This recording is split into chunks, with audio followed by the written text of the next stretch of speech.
മതേതരത്വം പണയപ്പെടുത്തി അതിന് കർട്ടനിട്ടിരിക്കുകയാണ് V D Satheesan. പറയുന്നത് സമസ്ത എ പി വിഭാഗമാണ്. അവരുടെ റിസാല എന്ന് പറയുന്ന വാരികയിൽ, അതേപോലെ തന്നെ കഴിഞ്ഞ ദിവസം സിറാജിലൊക്കെ വലിയ എഡിറ്റോറിയലുകളൊക്കെ വന്നിട്ടുണ്ടായിരുന്നു. അതിലാണ് ഇത്തരത്തിൽ കടുത്ത ഭാഷയിൽ വിമർശനങ്ങൾ ഉന്നയിച്ചിരിക്കുന്നത്. രാഷ്ട്രീയ ശീർഷാസനം കേന്ദ്രത്തിന് മുമ്പിൽ എന്നൊക്കെയാണ് വിലയിരുത്തൽ. എന്തിനാണ് ഇങ്ങനെ ഭയപ്പെടുന്നത്? ഇത് ശരിക്കും പറഞ്ഞു കഴിഞ്ഞാൽ ഭയപ്പെടുത്തലല്ലേ? ഇനി മറുവശം ഒന്ന് കേട്ടാൽ രസമായിരിക്കും. എന്തുകൊണ്ട് സതീശനെ കേരള മുഖ്യമന്ത്രി ആക്കണം, വേണുഗോപാലോ രമേശ് ചെന്നിത്തലയേക്കാൾ നല്ലത് സതീശനാണെന്ന് പറഞ്ഞതിൻ്റെ കാരണം, വെള്ളാപ്പള്ളി നടേശൻ സതീശനെ തെറി പറയുന്നു, സുകുമാരൻ നായർ തെറി പറയുന്നു, വീണ്ടും ഇപ്പോൾ താങ്കൾ പറഞ്ഞ SDP അതുപോലുള്ള റിസാല ആ ഗ്രൂപ്പ് തെറി പറയുന്നു, സതീശനെ തെറി പറയുന്നു. ഇവരെല്ലാം തെറി പറയുന്നതുകൊണ്ട് മാത്രം അർത്ഥമാക്കേണ്ട ഒരു കാര്യം, സതീശനിൽ എന്തൊക്കെ ഗുണങ്ങളുണ്ട്, അതാണ് നന്മകളുണ്ട്. ആ നന്മകളാണ് ഇവരെ സതീശനെ ഇവരിൽ നിന്നും വ്യത്യസ്തനാക്കുന്ന, ഇവരെ തെറി പറയാൻ പ്രേരിപ്പിക്കുന്നത്. അപ്പോൾ അത് എനിക്ക് വളരെ കോമഡി ആയിട്ടും തമാശയായിട്ടും തോന്നിയൊരു കാര്യം എന്താണെന്ന് വെച്ച് കഴിഞ്ഞാൽ, സമസ്ത പറയുകയാണ് AP വിഭാഗം മതേതരത്വം പണയപ്പെടുത്തി അതിന് കർട്ടനിട്ടു വി ഡി സതീശൻ. ഈ മതേതരത്വത്തെക്കുറിച്ചൊക്കെ പറയാൻ സമസ്തയ്ക്ക് എന്തർഹതയാണുള്ളത്? സമസ്ത മതേതരത്വത്തിൻ്റെ വലിയ മുഖമാണോ? അതിൻ്റെ മുമ്പേ പറഞ്ഞ പോലെ എന്തുകൊണ്ട് ഇവരൊക്കെ എതിർക്കുന്നുണ്ടോ, എന്തുകൊണ്ട് സതീശൻ നല്ലവനാണ് അല്ലെങ്കിൽ മിടുക്കനാണ് എന്ന് നമുക്ക് തോന്നിയോ, അതുകൊണ്ട് തന്നെ ഒരു കാര്യം കൂടെ പറയാൻ പറ്റും. ഇവർ RSSനെ എതിർക്കുമ്പോൾ, അല്ലെ ആ കൺസെപ്റ്റിനെ എതിർക്കുമ്പോൾ, ഇത്തരം സംഘടനകൾ ആ കൺസെപ്റ്റിനെ എതിർക്കുമ്പോൾ യഥാർത്ഥത്തിൽ വളരുന്ന ആരായിരിക്കും? സ്വാഭാവികം RSS വളരുന്നത്. RSSന് വളരാനുള്ള വെള്ളം ഒഴിച്ചു കൊടുക്കുക, വളമിട്ട് വെള്ളം ഒഴിച്ചു കൊടുക്കുക എന്നുള്ള ഈ സംഘടനകൾ ചെയ്യുന്നത്. അത് ഏറ്റവും ഇവിടെ നടന്നുകൊണ്ടിരിക്കുന്ന കാര്യമാണ്. പിന്നെ RSSനോട് ഇവർക്ക് വിരോധമുണ്ടോ? ഇപ്പോൾ ഉദാഹരണത്തിന് അടുത്ത ദിവസം വീണ്ടും വന്നിട്ടുണ്ട്, ഹൈദരാബാദിൽ OIC എന്ന് പറഞ്ഞൊരു പാർട്ടി ഉണ്ടായിരുന്നു. ഇവരുടെയൊക്കെ ചേട്ടനോ അപ്പൂപ്പനൊക്കെ ആയിട്ട് വരുന്ന ആളാണ്. അയാൾ RSSൻ്റെ ആളാണെന്നുള്ള രീതിയിൽ തന്നെയാണ്, RSSൻ്റെ ഏജൻ്റാണെന്നുള്ള പ്രചരണം വരുന്നുണ്ട്. ഇപ്പോൾ പക്ക ഇപ്പുറത്ത് മുസ്ലിംസിൻ്റെ കൂടെ നിന്നുകൊണ്ട് ഇപ്പോൾ മമതാ ബാനർജിയുടെ അവിടെ ഗവൺമെൻറ് മറിച്ചിടാനും ഉത്തർപ്രദേശിൽ അഖിലേഷ് യാദവിനെ പാരവയ്ക്കാനും എല്ലാം ഇവരുണ്ട്. അപ്പോൾ ആരെയും സഹായിക്കുന്നവർ? ഇവർ യഥാർത്ഥത്തിൽ ആരാ? ഇനി വീണ്ടും ഒന്നുകൂടെ കടത്തി പറഞ്ഞാൽ ഇവരുടെയൊക്കെ സഹായത്തോടെയാണ് RSS വളരുന്നതെങ്കിൽ RSS വളരുന്നു എനിക്കുണ്ട്. ഇപ്പം അതിൻ്റെ പ്രൊവോക്കേഷൻ്റെ കാര്യം അതാണ്. അടുത്ത സംശയം എന്താ? മുൻ മുഖ്യമന്ത്രി PM ശ്രീ ഒപ്പിട്ടത് എങ്ങനെയെന്ന് കഴിഞ്ഞ ദിവസം വിശദീകരിക്കുകയുണ്ടായി. അത് SSK ഫണ്ട് ലഭിക്കാൻ വേണ്ടി മാത്രമുള്ള ഒരു തട്ടിപ്പ് പരിപാടിയായിരുന്നു ആ ഒപ്പിടൽ എന്നാണ് അദ്ദേഹം പറയുന്നത്. അപ്പം അദ്ദേഹം പറഞ്ഞു വയ്ക്കുന്നത് താനൊരു കള്ളനായിരുന്നു എന്നാണ് മുൻ മുഖ്യമന്ത്രി പറഞ്ഞു വയ്ക്കുന്നത്. പണം കിട്ടിയ പൈസ കിട്ടിയ എന്തും ചെയ്യും എന്നല്ലേ പറയുന്നത്. അതാണിപ്പോൾ വീണെ കൊണ്ട് ഈ രാജ്യം മുഴുവൻ കൊള്ളയടിപ്പിച്ചിട്ട് പാവാ പെങ്കൊച്ച EDയുടെ പുറകെ നടക്കുക. മകളെ വരെ സാമ്പത്തിക ലാഭത്തിന് വേണ്ടി മകളെ വരെ പണയപ്പെടുത്താൻ മടിയില്ലാത്ത ആളായിരുന്നു എന്നുള്ള മനസ്സിലാകുന്നില്ലേ? അതായത് വീണാ വിജയൻ അത്ര സാമർഥ്യമോ ബുദ്ധിയോ എക്സാലോജിക്കോ ആയിട്ടോ കർത്താവുമായിട്ടോ ബന്ധപ്പെട്ട് അല്ലെങ്കിൽ കരിമണൽ കച്ചവടമായിട്ട് ബന്ധപ്പെട്ട് അത്ര ഒരു ഡീൽ നടത്താൻ പറ്റില്ല. അതിനുള്ള കപ്പാസിറ്റി ആ കൊച്ചിനുണ്ടെന്ന് തോന്നുന്നില്ല.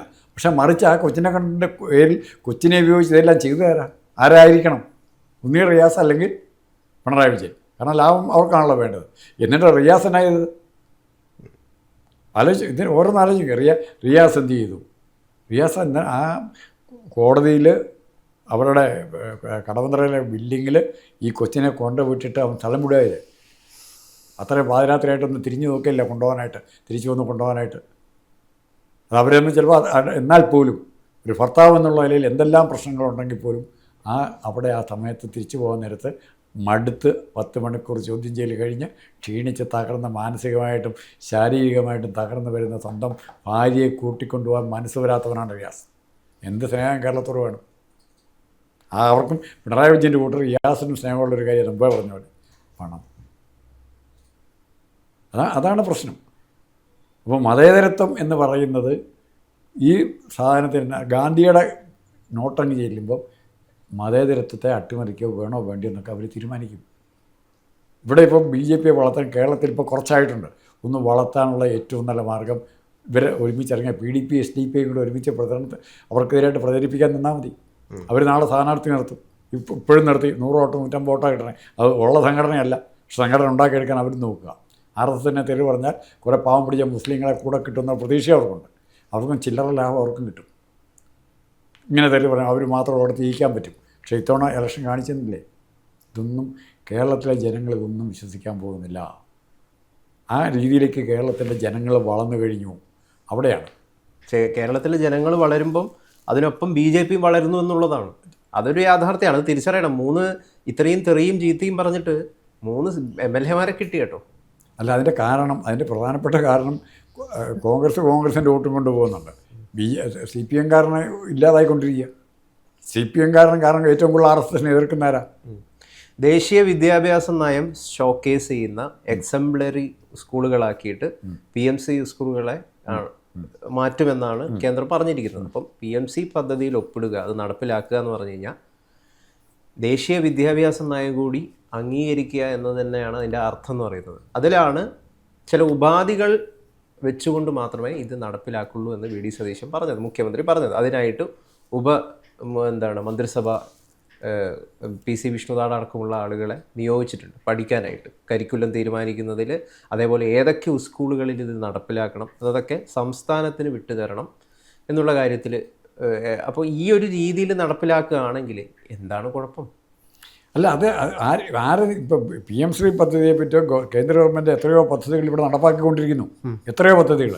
അപ്പോൾ അതിൻ്റെ അകത്തുള്ള പ്രശ്നം, അതിന് നമുക്ക് ചോയ്സ് ഇല്ലാതെ ഇവിടെ മാത്രം തീരുമാനിക്കപ്പെടേണ്ട കാര്യം നിങ്ങൾ ഇങ്ങനെ തന്നെ ചെയ്യണം എന്നുള്ള ഇൻസ്ട്രക്ഷൻ വരുമ്പോഴാണ് പ്രശ്നം. ഇത് അവിടെ ഫ്ലെക്സിബിലിറ്റി ഉണ്ട്. ഇവിടെ ശിവൻകുട്ടി സമ്മതിച്ചില്ല, പക്ഷെ അന്ന് പറയാൻ മടിയായിരുന്നു. അന്ന് ഇതിൻ്റെ പേരിൽ കേന്ദ്ര ഗവൺമെൻറ് എടുത്താൽ 10 BJP വോട്ട് മുസ്ലിം വോട്ട് കിട്ടുമെന്നാണ് ശിവൻകുട്ടി നോക്കി. അതാ പരസ്യമായിട്ട് ആ നിലപാടെടുത്തത്. പക്ഷെ രഹസ്യമായിട്ട് പോയി ഒപ്പുകിട്ടു. ഈ തേങ്ങാടൻ രാത്രി കള്ളന്മാർ കയറുന്ന പോലെ. അല്ല, പക്ഷേ രഹസ്യമായി ഒപ്പിട്ടത് SSK ഫണ്ട് കിട്ടാനാണെന്നാണ് ഇപ്പം ഇവർ പറയുന്നത്. അതിപ്പോഴല്ലേ സത്യം പുറത്തു വരുന്നത്. SSK ഫണ്ട് കിട്ടാനാണ് രഹസ്യമായിട്ട് ഒപ്പിട്ടത്. അത് നാണക്കേടാ. പൈസയ്ക്ക് വേണ്ടി കാര്യമാരെന്ന് പറയാൻ നാണക്കേടാന്ന്. കാരണം കട്ടുമൂടിച്ച് ഒന്നും ഇല്ലാതിരിക്കുക. ഇപ്പോൾ കിട്ടുന്നിടത്തുനിന്ന് പോരട്ടെന്ന് വിചാരിച്ചു. അത് SSK ഫണ്ട്. മോഡി അതിനേക്കാൾ കൂടുതൽ സ്ട്രിക്റ്റ് കണ്ടീഷൻ പറയുക, CPMൻ്റെ പേരൊന്ന് മാറ്റണം. CPM മോഡി ബ്രാക്കറ്റിൽ CPMൻ്റെ M കമ്മ്യൂണിസ്റ്റ് പാർട്ടി മോഡി നാക്കണമെന്ന് പറഞ്ഞാൽമാരാക്കും. കാശ് കൊടുത്താൽ മതി. കമ്മ്യൂണിസ്റ്റ് പാർട്ടി CPM എന്നുള്ളതിൻ്റെ പേര് കമ്മ്യൂണിസ്റ്റ് പാർട്ടി മോഡി നാക്കാൻ അവർക്ക് സന്തോഷമായിരിക്കും. പന്തായം വെച്ചു. പക്ഷേ പ്രൊവൈഡഡ് ഇവരുദ്ദേശിക്കുന്ന രീതിയിലുള്ള പണം എത്തിച്ചു കൊടുക്കണം. അതായത് കേരളത്തിൻ്റെ മതേതരത്വം എന്ന് പറഞ്ഞ ശക്തികളെ തകർത്തുകൊണ്ടിരിക്കുക ഇവർ. UDF PM ശ്രീ അറബിക്കടലിൽ തള്ളുമെന്ന് പറഞ്ഞിട്ടുണ്ടല്ലോ. പിന്നെ അങ്ങനെ പറഞ്ഞവരെങ്ങനെയാണ് ഇപ്പം നടപ്പാക്കുക? U-ടേൺ അടിയല്ലേ എന്ന് ചോദിക്കുന്നുണ്ട്. അതും പ്രധാനപ്പെട്ട ചോദ്യമാണ്. അല്ല, PM ശ്രീ BJPയുടെ പരിപാടി മോഡിയുടെ പരിപാടി എന്നുള്ള രീതിയിൽ വരുമ്പോൾ അതിൻ്റെ വിശദാംശങ്ങൾ, ആ റിപ്പോർട്ടിൻ്റെ വിശദാംശങ്ങൾ PM ശ്രീ അറബിക്കടലിൽ തള്ളും എന്ന് UDF പ്രതിപക്ഷത്തിരിക്കുമ്പോൾ പറഞ്ഞിട്ടുണ്ടെങ്കിൽ അതും താങ്കൾ ഇപ്പൊ പറഞ്ഞ പോലുള്ള ഈ നാട്ടിലുള്ള കുറെ അധികം മുസ്ലിങ്ങളെ പ്രീതിപ്പെടുത്താനാണ്, വേറെ എന്തിനാണ്? അല്ല, അതിനകത്ത് വ്യത്യാസമുണ്ട്. അതിനകത്ത് PM ശ്രീ പദ്ധതി എന്താണെന്ന് ഇവരെന്താ ഒപ്പിട്ടിരിക്കണമെന്ന് സതീശനെ കാണിച്ചിട്ടാണോ ഒപ്പിട്ടെ? ആണോ? സണ്ണി ജോസഫിനെ കാണിച്ചിട്ടാണോ ഒപ്പിട്ടെ? രാഹുൽ ഗാന്ധി കാണിച്ചിട്ടാണോ ഒപ്പിട്ടെ?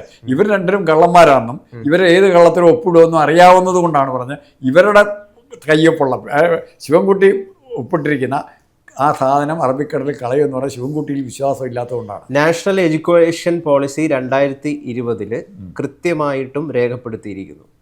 യഥാർത്ഥത്തിൽ പലർക്കും ഈ സമസ്തയ്ക്കും ലീഗിനും MSFനൊക്കെ ചൊറിച്ചൽ, SDPIക്കും ഒക്കെ ചൊറിച്ചൽ ഉണ്ടാകുന്നതിൻ്റെ അടിസ്ഥാന കാരണം SFIക്കും the rich heritage of ancient and eternal Indian knowledge and thought has been a guiding light for this policy. ഈ വരിയാണ് ഇവർക്കെല്ലാവർക്കും പ്രശ്നമായിരിക്കുന്നത്. എന്താണ്? The rich heritage of ancient and eternal Indian knowledge and thought has been a guiding light for this policy.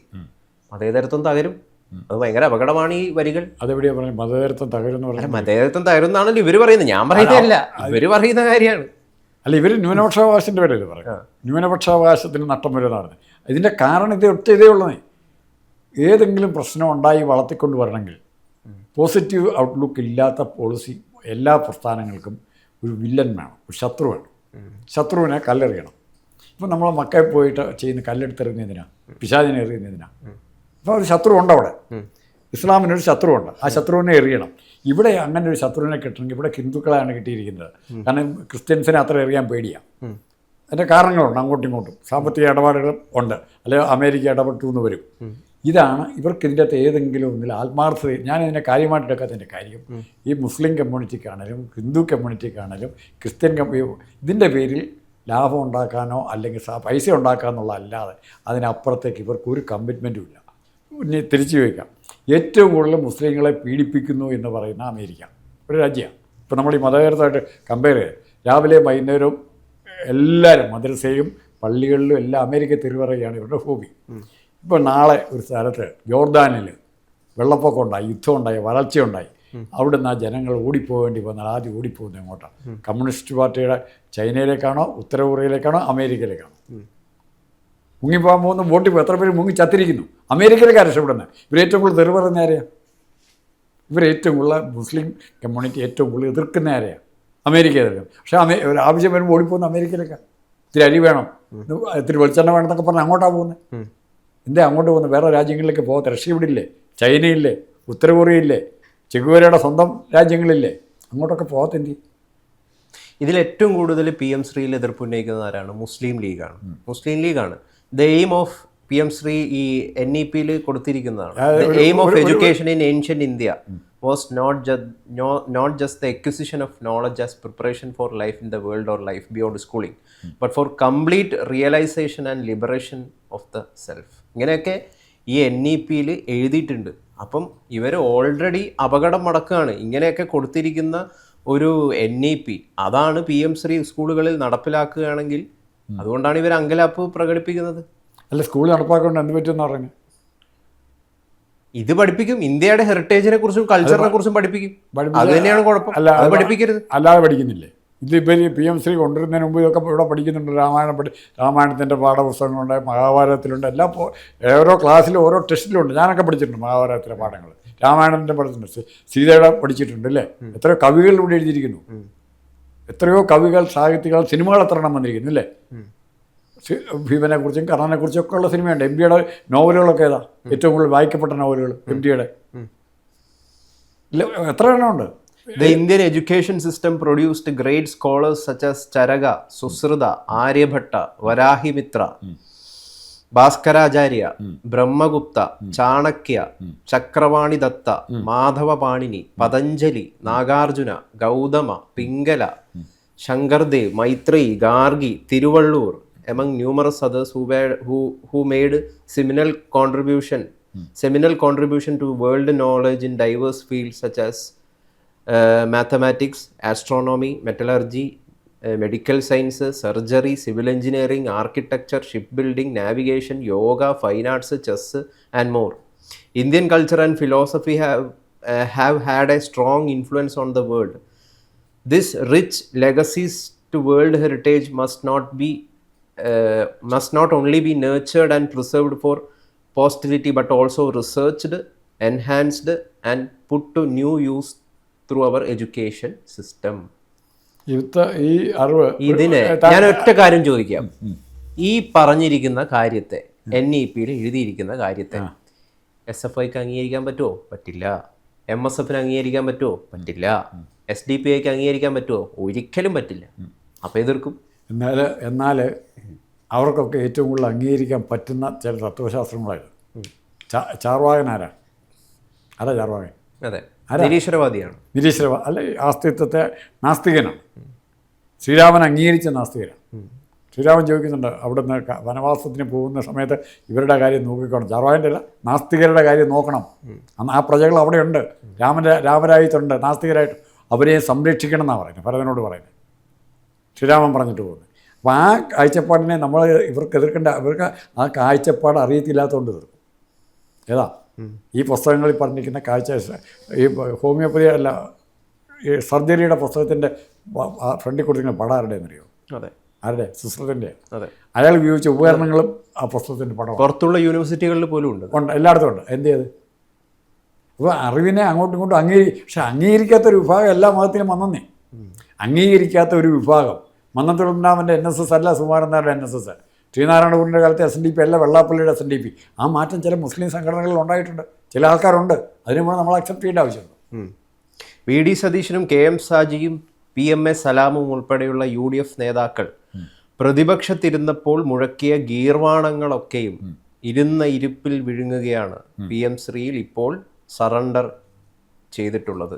ആര് പറയുന്നതാണ്? സമസ്ത AP വിഭാഗത്തിൻ്റെ റിസാല വാരികയിൽ അതിരൂക്ഷമായ ഭാഷയിൽ അവർ എഴുതിയിരിക്കുന്നതാണ്. ഇന്നലെ ഒരു ചർച്ചയിലൂടെ പറഞ്ഞു, ഈ പഴയകാല വാചകങ്ങളും വാക്കുകളും ഒരു പരിധി കഴിഞ്ഞാൽ നമുക്ക് പ്രയോജനം. ഇപ്പോൾ സനാതനധർമ്മം ഏറ്റവും കൂടുതൽ പറയുന്നത് BJP ആണ്. MLA-മാരെയും MP-മാരെയും കൈക്കൂലി കൊടുത്ത് കാശ് മേടിച്ച് വേറൊരു പാർട്ടി ജയിച്ചവനെ ഇപ്പുറത്ത് കൊണ്ടുവന്നിട്ട് പ്രധാനമന്ത്രിയോ മുഖ്യമന്ത്രിയോ വേറെ ഏതെങ്കിലും മന്ത്രിയോ ആക്കുന്നത് സനാതനധർമ്മത്തിൻ്റെ ഭാഗമാണ്. അതിനുവേണ്ടി ഏറ്റവും കൂടുതൽ ഗർവാണം പറയുന്നവർ BJP-യുടെ നേതാക്കന്മാരാണ്. സനാതനധർമ്മം അവർ ചെയ്യുന്നു. ഇത് പറയാൻ ആരും പറയുന്നത് പ്രവർത്തിക്കുന്നതായിട്ട് എൻ്റെ അറിവിൽ കേരളത്തിൽ അല്ലെ ഇന്ത്യയിൽ ഒരു നേതാവിൻ്റെ കാര്യം എന്തായാലും ഈ മതേതരത്വം പണപ്പെടുത്തി അതിന് എന്താണ് വീണ് പോയിരിക്കുന്നു, കർട്ടൻ ഇട്ടിരിക്കുന്നു VD സതീശൻ എന്നൊക്കെ സമസ്ത AP വിഭാഗവും മറ്റുള്ള ആരൊക്കെ പറയുമ്പോൾ എന്ത് മതേതരത്വമാണ് ഇതിൽ തകർക്കുന്നത് എന്ന് വ്യക്തമാക്കൂ. ആര് പറയും? ആര് പറയണം? ഫാത്തിമ തഹലിയെ വിളക്ക് കത്തിക്കുന്നത് മതേതരത്വത്തെ തകർത്തു എന്നാണ് ഇവർ പറയുന്നത്. അത് തകർത്തുന്ന ആ തോന്നലുണ്ടെങ്കിൽ അത് ആ കമ്മ്യൂണിറ്റി, ഞാൻ ഇന്നലെ നമ്മൾ ചർച്ച ചെയ്തപ്പോൾ പറഞ്ഞു, ഇത് ഖുർആനിൽ പറഞ്ഞിരിക്കുന്ന ഒത്തിരി കാര്യങ്ങൾ ഞാൻ ഉദാഹരണം പറഞ്ഞില്ലേ, മുത്തലാഖ് ചെല്ലുന്ന കാര്യം തന്നെ പറഞ്ഞു. അതനുസരിച്ചല്ല അവർ ജീവിക്കുന്നത്. ബൈബിളിൽ ഗർഭനിരോധനത്തിന് ഭയങ്കര എതിരാണ്, പക്ഷേ എത്ര പേർക്ക് 2 കൂടുതൽ പിള്ളേരുണ്ട്? അവർ ബൈബിൾ മാത്രം അനുസരിച്ചാണ് ജീവിക്കുന്നത്. ഇനി ഗീതയിൽ എന്തെല്ലാം കാര്യങ്ങൾ പറഞ്ഞിരിക്കുന്നു അല്ലേ? ഗീതയിൽ എന്തെല്ലാം കാര്യങ്ങൾ പറഞ്ഞിരിക്കുന്നു, അതനുസരിച്ചാണ് ഹിന്ദുക്കൾ ജീവിക്കുന്നത്. അപ്പോൾ പുസ്തകങ്ങളിലും പ്രവാചകരും പല കാര്യങ്ങളും പല കാലഘട്ടത്തിൽ പറഞ്ഞിരിക്കും. ഇന്നിൻ്റെ കാലത്ത് തീരുമാനിക്കപ്പെടുന്ന അല്ല സമീപകാലത്ത് തീരുമാനിക്കപ്പെടുന്നത് മാത്രമേ നമ്മളെ ബൈൻഡ് ചെയ്യാവുള്ളൂ. പഴയ ചരിത്രം നോക്കിയപ്പോൾ എങ്ങും എത്തിയില്ല. ഇവിടെ സംഭവിക്കുന്നത് അതിനു വേണ്ടി മാത്രം നടക്കുന്ന കുറേ ആൾക്കാരുണ്ട്. പഴയ ചരിത്രത്തിൽ കൂടെ എല്ലാം ഉണ്ടാക്കിയെടുക്കാം. ഇന്നത്തെ ഈ പറഞ്ഞ മെറ്റലർജി ഗവേഷണത്തിനും സാഹിത്യ ഗവേഷണത്തിനും ഇന്നത്തെ സാഹിത്യകാരന്മാരാരുണ്ട്, അല്ലെ ശാസ്ത്രജ്ഞരാരുണ്ട്? ഇത് ഗവേഷണം ചെയ്യുന്ന ഏത് ശാസ്ത്രജ്ഞനുണ്ട്? പറയാമോ? ആര്യഭട്ടൻ്റെ അത്രയും മാത്തമാറ്റിക്സിൽ ഗവേഷണം ചെയ്തൊരു ഇന്ത്യക്കാരൻ്റെ പേര് പറയാം അടുത്ത കാലത്ത്, ഒരു 50 വർഷത്തിനുള്ളിൽ. പറയാമോ? ചാണക്യ 50 വർഷത്തിനുള്ളിൽ പറയാൻ പറഞ്ഞു. അതെ അതെ. ഉണ്ടോ? ഇല്ല. എന്താ ഇല്ലാതെ പോയി? ആരാ ഇല്ലാതാക്കി? പ്രധാനപ്പെട്ട ചോദ്യമാണ്, ആരാണ് ഇല്ലാതാക്കി? നമ്മളൊക്കെ തന്നെയാണ്. ഇപ്പോൾ മുസ്ലിംസ് വരുന്നതിന് മുമ്പ് ഇതില്ലാതായി. മുസ്ലിംസ് വരുന്നതിന് മുമ്പ് ഇല്ലാതെ. ഇനി ഏറ്റവും കാതലായൊരു ചോദ്യം കൂടെ ചോദിച്ചിട്ട് മതേതരത്വത്തിന് നമുക്ക് കൺക്ലൂഡ് ചെയ്യാം. അറിവുകളെല്ലാം ഈ താങ്കൾ മുമ്പേ കുറേ പുസ്തകങ്ങൾ പേര് വായിച്ചില്ലേ? ഇതെല്ലാം ഏത് ഭാഷയിൽ എഴുതിയിരിക്കുന്നത്? സാൻസ്ക്രിറ്റ് ആയിരിക്കും. ആ സ്ഥാനത്തേക്ക് എങ്ങനെ ഹിന്ദി വന്നേ? സാൻസ്ക്രിറ്റ് മാറ്റിയിട്ട് ഹിന്ദി ആ സ്ഥാനത്തേക്ക് വന്നേ എങ്ങനെയാണ്? അതിന് ഉത്തരം കണ്ടെത്തുമ്പോൾ താങ്കൾ ഈ ചോദിച്ച ചോദ്യത്തിന് ഉത്തരം കിട്ടും. എന്തുകൊണ്ട് നമ്മുടെ പഴയകാല പൈതൃകം ഒന്നുമല്ലാതെ പോയി എന്നുള്ളതിൻ്റെ ഉത്തരം സാൻസ്ക്രിറ്റും ഹിന്ദിയും തമ്മിലുള്ള വ്യത്യാസമാണ്. സാൻസ്ക്രിറ്റിനെ ഞാൻ കണക്കാക്കുന്ന ATM ഓഫ് ഇന്ത്യൻ നോളജ്, ഇന്ത്യയുടെ ഭാരതത്തിൻ്റെ അറിവിൻ്റെ ATM ആണ്. പക്ഷേ ഞാനാണെങ്കിൽ പറയും ഹിന്ദിയല്ലേ പഠിപ്പിക്കേണ്ടത്, സംസ്കൃതം പഠിപ്പിക്കണം എന്ന് പറയുമോ? എന്ന് പറയാതെ അവർക്ക് സ്വാധീനമുള്ള ഭാഷ പഠിച്ചോണം എന്ന് വന്ന് പറയുമ്പം ഹിന്ദി മതപരമായൊരു ഭാഷയല്ല, സാൻസ്ക്രിറ്റിന് ദൈവികമായ പ്രാർത്ഥനകൾ എല്ലാം ഉണ്ട്. അതിൽ നിന്നും കോപ്പിടിച്ചേ ഹിന്ദിക്കകത്തുള്ളൂ, അതിൽ നിന്ന് കോപ്പിടിച്ചേ മലയാളത്തിലുള്ളൂ അല്ലേ? അപ്പോൾ അതുകൊണ്ട് തന്നെയാണ് പറയുന്നത്, ഹിന്ദുമതത്തിൻ്റെ ഔന്നത്യത്തെ ബഹുമാനിക്കുന്ന ആരെങ്കിലുമൊക്കെ ഉണ്ടെങ്കിൽ അവർ നാളെ ആ സംസ്കാരത്തിൻ്റെ പ്രതിനിധികളാണെങ്കിൽ വൈരാഗ്യവും പകയും അവരുടെ വായിൽ നിന്ന് വരികയില്ല, അവരാ പ്രവൃത്തി ചെയ്യുകയില്ല. അപ്പോൾ സമസ്ത താങ്കൾ പറഞ്ഞു വന്നത് സമസ്തയും SDP-യും ഒന്നും ആ ഔന്നത്യത്തെ ബഹുമാനിക്കുന്നില്ല എന്നാണ്. ആയിരിക്കും അല്ലേ പറഞ്ഞത്? അല്ല, ഞാനിപ്പോൾ ഈ വായിച്ച വാക്കുകൾ, അതായത് ഇതിന്റെ അടിസ്ഥാനം എന്താണ് എന്ന് ഇതിൽ വളരെ കൃത്യമായിട്ട് എഴുതിയിരിക്കുന്നതിനെ കുറിച്ച് അല്ല പറഞ്ഞത്, പ്രാക്ടീസ് ചെയ്യുന്നതിനെ കുറിച്ച് പറ. NEP-ലെ 2020 അതിൽ സ്റ്റാർട്ടിംഗ് പേജിൽ തന്നെ പറയാണ്, the rich heritage of ancient and eternal Indian knowledge and thought has been A guiding light for this policy. തുടക്കത്തിൽ തന്നെ എഴുതിയിരിക്കുകയാണ്. എന്താണ് PM-ശ്രീ? NEP-ലെ തത്വങ്ങൾ ഉൾക്കൊള്ളുന്ന എക്സംപ്ലറി ആയിട്ടുള്ള സ്കൂളുകളാണ് PM-ശ്രീ സ്കൂളുകൾ. അപ്പോൾ ഇങ്ങനെ ഗൈഡിംഗ് ലൈറ്റ് തന്നെ rich heritage and ancient and Indian knowledge ഒക്കെയാണ്. എങ്ങനെയാണ് സാറേ? ഒറ്റ കാര്യമാണ് സാർ പറയുന്നതിൽ, ഇതിനെങ്ങനെയാണ് സംസ്ഥക്ക് അംഗീകരിക്കാൻ പറ്റുക? ഇതിനെങ്ങനെയാണ് SDPIക്ക് അംഗീകരിക്കാൻ പറ്റുക? ഇതിനെങ്ങനെയാണ് SFIക്ക് അംഗീകരിക്കാൻ പറ്റുക? അംഗീകരിക്കാൻ പറ്റില്ല. മറിച്ച് ഞാൻ പറഞ്ഞത് സംഭവിച്ചല്ലോ, സംസ്ഥ എതിർക്കുന്നുണ്ടോ? 3 കൂടുതൽ പിള്ളേരുള്ളവർ ഉടനെ 4ാമത്തെ കൊച്ചിനെ കൊന്നുകളയണമെന്നൊന്നും പറയുന്നില്ലല്ലോ. അതായത് മുത്തലാഖ് ചെല്ലാൻ പാടില്ല, ചെല്ലുന്നവരെല്ലാം കൊല്ലുകയും ചെല്ലാതിരിക്കും നീ എല്ലാം മുത്തലാഖ് ചെല്ലണം നിർബന്ധിച്ച് പറയുന്നുണ്ടോ? ഇല്ല. ഇത് ഇവരുടെ താല്പര്യത്തെ സമസ്ത എന്ന് പറഞ്ഞാൽ ഇന്ന് സമസ്തയുടെ നേതാക്കന്മാരായിട്ടിരിക്കുന്നത് ആരാണോ അവരുടെ താല്പര്യത്തിനനുസരിച്ച് കാര്യങ്ങൾ വ്യാഖ്യാനിക്കും. അതാണ് ഞാൻ മുമ്പ് ചോദിച്ചത്, ആദ്യം തന്നെ ചോദിച്ച് സുകുമാരൻ നായരുടെ NSSും അന്നുള്ള NSSും വ്യത്യാസമുണ്ട്. വെള്ളാപ്പള്ളിയുടെ SNDPയും ശ്രീനാരായണ ഗുരുവിൻ്റെ SNDP തമ്മിൽ വ്യത്യാസമുണ്ട്. സമസ്ത പണക്കാട് തങ്ങളുടെ മുസ്ലിം ലീഗും അല്ലെ സമസ്തയുടെ മുസ്ലിം കൾച്ചറും തമ്മിൽ വ്യത്യാസമുണ്ട്. ഓരോരുത്തരും ജീവിക്കുന്ന കാഴ്ചപ്പാടനുസരിച്ചാണ്. അല്ലാതെ ഒരു പുസ്തകം വെച്ചുകൊണ്ട് അത് വെച്ച് വായിച്ചല്ല ജീവിക്കുന്നവരും അങ്ങനെ ധരിക്കുകയും ചെയ്തു. അങ്ങനെ വ്യാഖ്യാനിക്കുമ്പോഴാണ് നമുക്ക് മുമ്പോട്ട് പോകാൻ പറ്റാതെ വരുന്നത്. അപ്പോൾ ഉടനെ പുസ്തകം നോക്കണം. നമ്മൾ ഗൂഗിൾ മാപ്പ് നോക്കി സ്ഥലം പോകുന്നാൽ പോകാൻ പറ്റുന്ന കാര്യമെല്ലാം മനുഷ്യൻ്റെ ജീവിതം, മനുഷ്യൻ്റെ സംസ്കാരം അത് ഒറ്റയടിക്ക് പോയിക്കൊണ്ടിരിക്കും. ഇപ്പോൾ ഇവർ പറഞ്ഞു വെക്കുന്നതിൻ്റെ എന്താണെന്ന് വെച്ച് കഴിഞ്ഞാൽ ഇവരുദ്ദേശിക്കുന്ന മതേതരത്വം എന്താണെന്ന് നമുക്ക് വളരെ കൃത്യവും വ്യക്തമാണ്. അതെന്ന് പറയുന്നത് 1947, ആ 1947 മുമ്പ് ഒരു സിവിലൈസേഷൻ ഉണ്ടായിരുന്നു, ഒരു സിവിലൈസേഷണൽ ഐഡന്റിറ്റി ഇന്ത്യക്ക് ഉണ്ടായിരുന്നു. അത് ഉണ്ട് എന്ന് നിങ്ങൾ അംഗീകരിക്കരുത്. 1947 ശേഷമുള്ളത് മാത്രമാണ് ഇന്ത്യ. ആ ഐഡന്റിറ്റി കണ്ടെത്താൻ ഒറ്റ മാർഗ്ഗമേ ഉള്ളൂ. ഒറ്റ മാർഗം മതേതര പ്രിൻസിപ്പിൾസ് ഫോളോ ചെയ്യുന്ന, ഔദ്യോഗികമായിട്ടും അല്ലാതെയും ഫോളോ ചെയ്യണം പ്രിൻസിപ്പിൾസ് ഭരണഘടനയിൽ എഴുതി വയ്ക്കുകയും അതനുസരിച്ച് രാഷ്ട്രീയ പാർട്ടികൾ രൂപീകരിക്കുകയും ചെയ്ത എത്ര രാജ്യങ്ങളുണ്ടെന്ന് നോക്കും. ആ ഇന്ത്യ കൂടാതെ എത്ര രാജ്യങ്ങളുണ്ടെന്ന് നോക്കുമ്പോൾ ഉത്തരം കിട്ടും. എന്താ ഉത്തരം? ഉത്തരം കൂടി പറയും. ഇന്ത്യ മാത്രമായിരിക്കും, മറ്റു രാജ്യങ്ങളിലില്ല. വളരെ ചുരുക്കാം. ഏതൊക്കെ രാജ്യങ്ങളാണ് ഇല്ലാത്തത്? ഫിൻലൻഡ് അങ്ങനെയുള്ള അവിടുത്തെ കുറേ രാജ്യം ഇല്ലാത്ത മതേതരത്വം ഇല്ലാത്ത രാജ്യങ്ങളുടെ ലിസ്റ്റ് ഒരുപാടാണ്. 140 പോരാ. അതാ പറഞ്ഞു. അല്ല, ഏതൊക്കെ രാജ്യങ്ങൾ ഒന്ന് പറയൂ. മതേതരത്വമുള്ള രാജ്യം എനിക്കറിയാം. ഇല്ലാത്ത രാജ്യങ്ങളുടെ പേര് പറഞ്ഞാൽ ഒത്തിരിയുണ്ട്. മതം ഇല്ലാത്ത രാജ്യങ്ങളുണ്ട്. ചൈന, ഇത്ര കുറേ പറഞ്ഞ രാജ്യങ്ങൾ. മതേതരത്വമുള്ള രാജ്യങ്ങളും ഇല്ലാത്ത രാജ്യങ്ങളും ഒത്തിരി ഒത്തിരി ഒത്തിരി ഉണ്ട്. ഇപ്പം അമേരിക്ക പോലും കാര്യം മതേതരത്വ രീതിയിലാണ് രാജ്യം ജീവിക്കുന്നത്. എല്ലാ വിഭാഗം ജനങ്ങളോടെ ഉണ്ട്. പക്ഷേ അവരുടെ ഭരണഘടനയിൽ അപ്പം എനിക്ക് സമസ്തയോടും AP വിഭാഗത്തിനോടൊക്കെയുള്ള ഒരു ബഹുമാനപൂർവ്വമുള്ള അഭ്യർത്ഥന എന്ന് പറയുന്നത്, ഈ മതേതരത്വം ഇല്ലാത്ത രാജ്യങ്ങളിൽ അല്പം മതേതരത്വം ഉണ്ടാക്കാനായിട്ട് ശ്രമിക്കുക എന്നുള്ളതാണ്. Best conclusion. അതാണ് കൊടുക്കാൻ പറ്റുന്ന ഏറ്റവും നല്ല ഉപദേശം.